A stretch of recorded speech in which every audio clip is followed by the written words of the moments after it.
Good evening guys. Nagluluto ako ng ampalaya.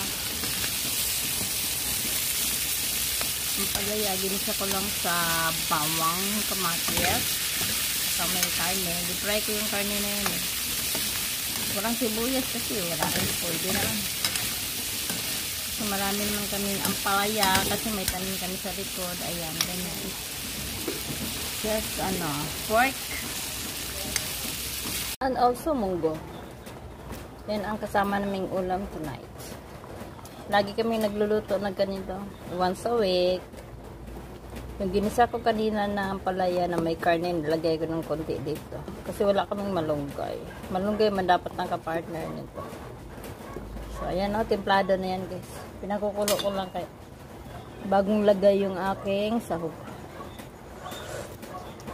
Sarap. So yummy.